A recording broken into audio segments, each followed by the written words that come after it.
রাত 12টা কি 1:30টার কবিতার খাতা খুলতেই বাইরে কে আমার নাম ধরে 3বার ডাকলো।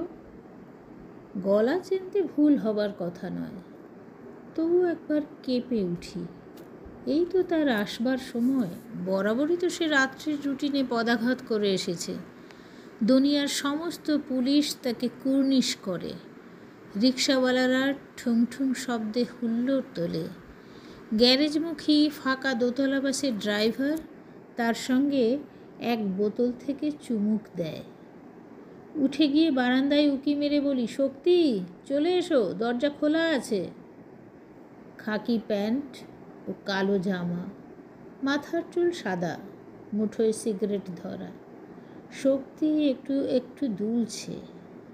জ্যোৎস্না ছিন্ন ভিন্ন করে হেসে উঠল, ঠিক যেমন রূপনারায়ণ নদীর তীরে দুরন্ত ছোটাছুটির সময় হেসেছিল, ঠিক যেমন হেসারির বাংলোয় সর্বনাশ তুচ্ছ করে হেসেছিল।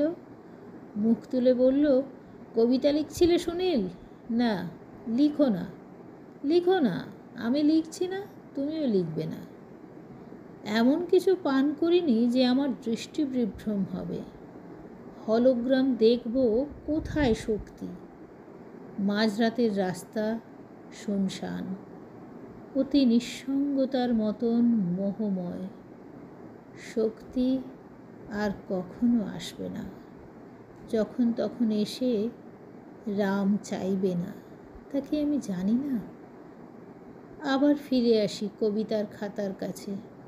কলম তুলে নিই। আঙুলে পরক্ষণেই সিগারেট ধরাতে গিয়ে দপদপ করে আগুন। মুখের মধ্যেও টের পাই আগুন। সমস্ত শব্দের মাত্রা ও ছন্দ হারিয়ে যায়। সাদা পৃষ্ঠা জল জল করে। শক্তি নেই। কবেকার সেই দুজনে মিলে লেখার খেলা হঠাৎ শেষ হয়ে গেল। আমি চুপ করে বসে থাকি। রাত্রি ঝরে পড়ে, যেন উঠছে আমাদের লেখাগুলির ছিন্ন পাতা। আমি চুপ করে বসে থাকি।